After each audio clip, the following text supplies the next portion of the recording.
Polysaccharides. Polysaccharides की बात करें तो पॉलीसैकेराइड्स की पहली बात आती है डेफिनेशन। डेफिनेशन में हम क्या कहेंगे, दोज कार्बोहाइड्रेट, वो carbohydrate which on hydrolysis give more than 10 units of monosaccharides. Means उनकी हम हाइड्रोलिसिस करें और हाइड्रोलिसिस करने के बाद हमें 10 से ज़्यादा मोनोसैकेराइड्स की यूनिट अगर मिलती हैं तो हम उनको क्या बोलेंगे, पॉलीसैकेराइड्स। हम शुरुआत में भी पढ़ चुके थे, हमने कार्बोहाइड्रेट की 3 क्लासिफिकेशन बनाई थी, monosaccharide, oligosaccharide and polysaccharide. Monosaccharides में हमने कहा था कि हम उनकी हाइड्रोलिसिस ना कर सकें। ओलिगोसैकेराइड्स में हमने कहा था कि हम हाइड्रोलिसिस करेंगे और after hydrolysis we get 2 to 10 units of monosaccharides. मतलब हाइड्रोलिसिस करने के बाद 2 से 10 यूनिट हमें क्या मिलेंगी, मोनोसैकेराइड्स की मिलेंगी। उसके बाद तीसरा आर्टिकल था हमारा polysaccharides. Means after hydrolysis they give more than 10 units of monosaccharides. Means उनकी हाइड्रोलिसिस करने के बाद वो हमें 10 से ज़्यादा मोनोसैकेराइड्स की यूनिट देंगे, उनको हम क्या बोलेंगे, पॉलीसैकेराइड्स। आगे देखिए, हमें 3 पॉलीसैकेराइड्स यहाँ पर पढ़ने हैं। पहला पॉलीसैकेराइड हमें पढ़ना है स्टार्च, दूसरा पॉलीसैकेराइड हमें यहाँ पर पढ़ना है सेल्यूलोज, और तीसरा पॉलीसैकेराइड हमें यहाँ पर पढ़ना है ग्लाइकोज। तो 1 by 1 देखते हैं इनको। पहला टॉपिक उठाते हैं starch.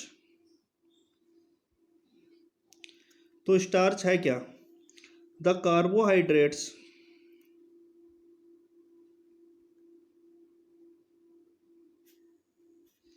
are stored in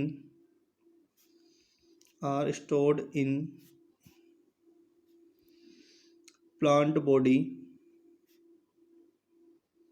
as starch। Means plant के अंदर जो कार्बोहाइड्रेट स्टोर होते हैं वो स्टोर होते हैं एज ए स्टार्च, या हम कह सकते हैं main storage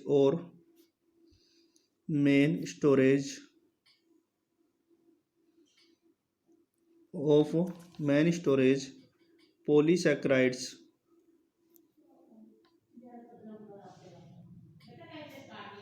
of plants. Again बात करें हम कि सबसे ज़्यादा स्टार्च मिलता किस में, तो high content of starch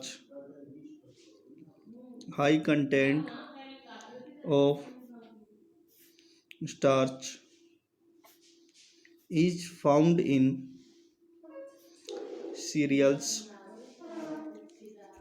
roots and tubers।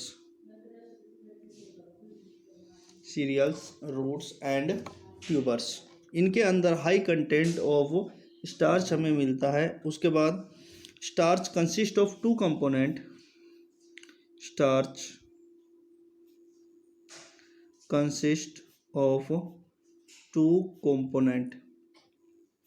Starch के अंदर 2 कंपोनेंट हमें मिलते हैं। कौन कौन से होते हैं 2 component starch,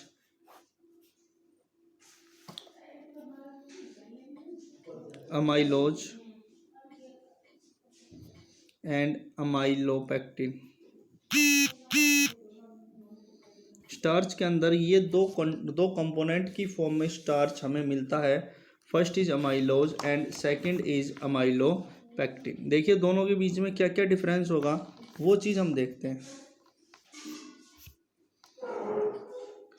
amylose is water soluble, जो अमाइलोज होगा वो वाटर के अंदर क्या होगा, सोलुबल होगा। Amylopectin is water insoluble. Amylopectin क्या होगा, वाटर के अंदर सोलुबल नहीं होगा। इट इज फाउंड अप्रोक्स 15 से 20%, ये लगभग कितना मिलता है, 15 से 20% स्टार्च किसका बना होता है, अमाइलोज का बना हुआ होता है। Second, it is found approx 80 to 85%, लगभग 80 से 85% हमें क्या मिलता है, अमाइलोपेक्टिन मिलता है। Again amylose is long unbranched chain of alpha glucose. जो अमाइलोज है वो लंबी चेन होती है किसकी, alpha glucose. Means alpha glucose की यूनिट आकर कंबाइन होती है और कंबाइन होने के बाद क्या बनाती है, अमाइलोज बनाती है। उसके बाद amylopectin is long branched chain of alpha glucose.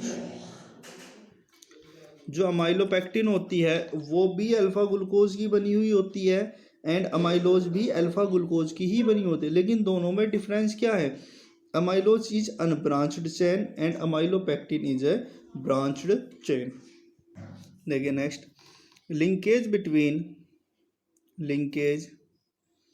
Between two alpha glucose unit is C1 and C4।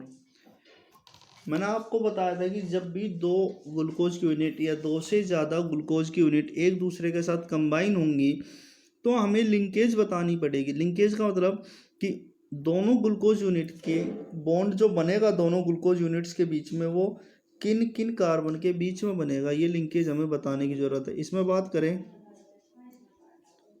Linkage between two alpha glucose unit is C1 and C4।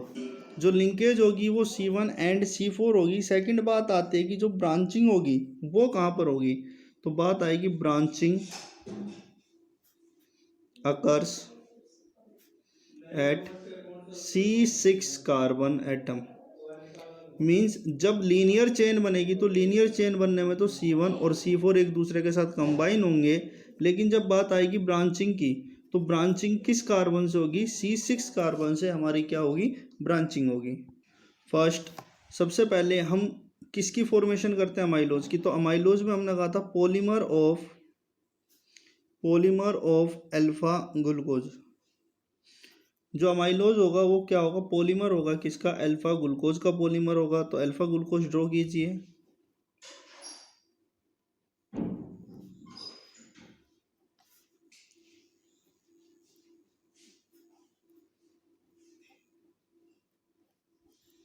तो ये आपने अल्फा ग्लूकोज बनाने के लिए आप यहाँ से शुरू करेंगे। This is the second carbon atom OH OH H H OH CH2OH और यहाँ पर क्या होगा H।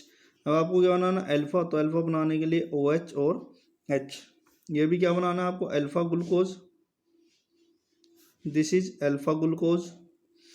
कहाँ से शुरुआत करेंगे, from second carbon H OH OH H H OH CH2OH H H OH alpha glucose banana. Next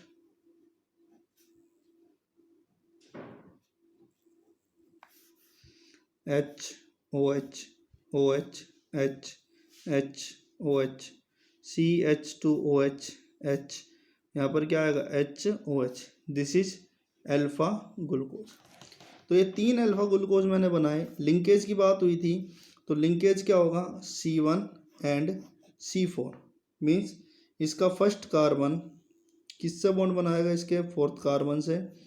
इसका फर्स्ट कार्बन किससे बॉन्ड बनाएगा, इसके फोर्थ कार्बन से। तो देखिए आप बॉन्ड बनाना चाहते हैं, HOH क्या हो जाएगा, एलिमिनेट एज -H2O। HOH क्या हो जाएगा, एलिमिनेट एज -H2O। और यहाँ से हम इसको क्या कर देंगे, कंटिन्यू। मीन्स और भी यूनिट यहाँ प्रेजेंट होंगी। ऐसे ही सिमिलरली क्या होगा, यहाँ पर यूनिट प्रेजेंट होंगी तो यहाँ पर भी इसको क्या कर देंगे ऐसे। मीन्स हम यहाँ पर क्या बनाएंगे, पॉलीमर की फॉर्मेशन करेंगे। देखिए नेक्स्ट स्टेप क्या होगा, इनको बस आपस में क्या कर देना, कनेक्ट।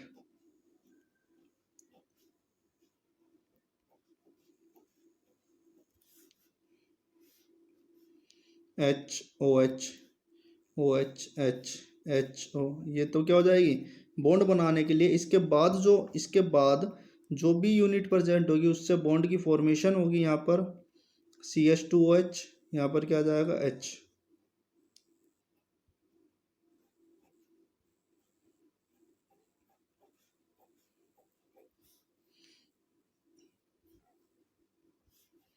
बाकी functional group as it is जैसे थे वैसे ही बाकी फंक्शनल ग्रुप प्रेजेंट होंगे।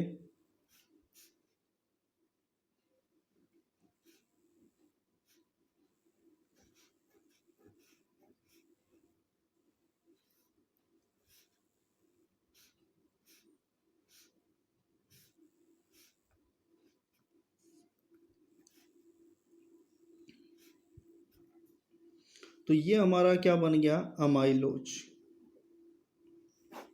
Because this is polymer. हम पेज पर 3 से ज़्यादा यूनिट नहीं दिखा सकते, तो इसका मतलब आप ये मत समझना केवल 3 ही यूनिट प्रेजेंट हैं। यूनिट लगभग कितनी होती हैं, from 200 to 1000 units are present. लगभग 200 से लेकर 1000 तक यूनिट प्रेजेंट होती है। यहाँ पर मैक्सिमम 3 यूनिट्स शो की गई हैं। तो 3 यूनिट एक दूसरे से ऐसे बॉन्ड बनाते हुए एक पॉलीमर की फॉर्मेशन करती है, और उस पॉलीमर को क्या नाम दिया जाता है, amylose. Approx 200 to 1000 unit are present in amylose. Amylose के अंदर लगभग इतनी यूनिट्स क्या होती हैं, प्रेजेंट होती हैं। Next is amylopectin. अमाइलोपेक्टिन की बात करें तो हमने कहा था लीनियर चेन भी होगी as well as branched chain, means branching भी होगी और एक लीनियर चेन भी प्रेजेंट होगी। तो जो यूनिट्स होती हैं इसमें, यूनिट्स क्या होंगी, अल्फा ग्लूकोज, यानी ये भी किससे मिलकर ही बना होगा, अल्फा ग्लूकोज से ही मिलकर बना हुआ होगा। आगे देखते हैं, तो अल्फा ग्लूकोज की सबसे पहले लीनियर यूनिट्स बनाते हैं हम।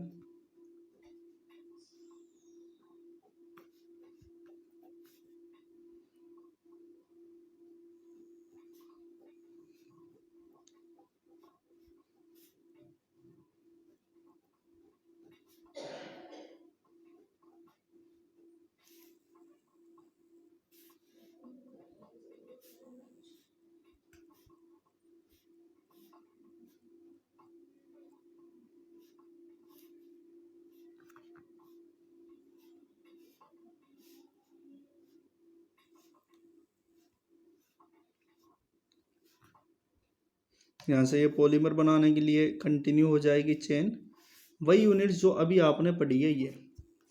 अब इस यूनिट्स में अगर हम ध्यान दें तो इस यूनिट्स में हम क्या देखते हैं कि ये अभी तक अगर ब्रांचिंग नहीं है तो without branching this is called amylose. बात करें first carbon, second, third, fourth, fifth, और ये कार्बन एटम क्या होगा, सिक्स्थ। तो हमने क्या कहा कि जो ब्रांचिंग प्रेजेंट होगी, ब्रांचिंग कहाँ पर प्रेजेंट होगी, at the sixth carbon atom, यानी सिक्स्थ कार्बन एटम्स के पास जाकर क्या प्रेजेंस होगी, ब्रांचिंग प्रेजेंस होगी। तो ब्रांचिंग को हम कैसे शो करेंगे, थोड़ा ध्यान देना। एक यूनिट ऐसे ही बनाई मैंने जैसे यहाँ पर शो की हुई है।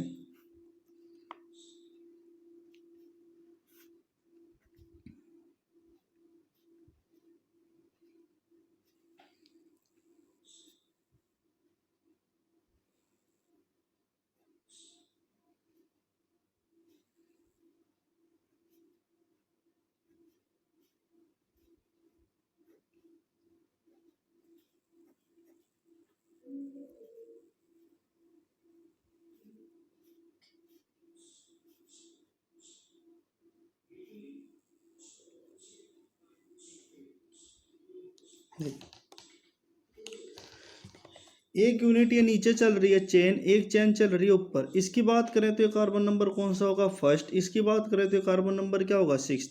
तो हमने क्या कहा कि जो ब्रांचिंग प्रेजेंस होगी, जो ब्रांचिंग मिलेगी हमें, वो ब्रांचिंग कहाँ पर मिलेगी, at the C6 carbon atom, C6 carbon atom पर। तो फर्स्ट पोजीशन किसके ऊपर आती है, सिक्स्थ कार्बन के ऊपर आती है, और इसका हाइड्रोजन और इसका OH फंक्शनल ग्रुप दोनों मिलकर क्या एलिमिनेट कर देते हैं, वाटर। और वाटर एलिमिनेट करने के बाद ये दोनों एक दूसरे से जुड़ जाते हैं, और जो ये वाली यूनिट है जो ये वाली आपको दिखाई दे रही है ऊपर, इस काउंट होगी ये एज ए ब्रांचिंग, ये काउंट होगी linear chain, this is linear chain and this is branching. मैं आपको दिखाकर बना रहा हूँ। देखिए जैसे ही ये एक दूसरे से कंबाइन हुई C1 position and C6 position, तो कंबाइन होने के बाद जो अमाइलोपेक्टिन की फॉर्म बनेगी वो कैसी फॉर्म दिखेगी, ऐसी। This is the amylopectin. देखिए यहाँ पर ये कार्बन एटम था जिससे बॉन्ड बना था, ये कार्बन एटम क्या था, 6th carbon atom and this is the first carbon atom. Means पहले कार्बन एटम ने 6th कार्बन एटम से क्या करा, बॉन्ड बना लिया। ये जो चल रही है ऊपर ये वाली चेन, ये काउंट होगी ब्रांचिंग, इसको हम ब्रांचिंग की तरह ट्रीट कर सकते हैं। और जो ये वाली चेन है, नीचे वाली चेन, ये कैसे चेन चलेगी, एज ए लीनियर चेन। तो ऐसे यूनिट्स आगे चलती जाएंगी, जैसे 3 यूनिट्स हैं, फिर और यूनिट्स आगे चलेंगी, फिर ऐसे एक ब्रांचिंग मिल जाएगी, फिर कुछ यूनिट्स और आगे चलेंगी, फिर ऐसे एक ब्रांचिंग मिल जाएगी। मीन्स हम ये नहीं कह सकते कि we get branching after 3 units, हम ये नहीं कह सकते कि हर 3 यूनिट्स के बाद हमें ब्रांचिंग मिलेगी। ब्रांचिंग हमें कहीं पर भी मिल सकती है। तो ये है स्ट्रक्चर, इसको क्या कहेंगे, structure of amylopectin. This is the structure of amylopectin. Thank you very much.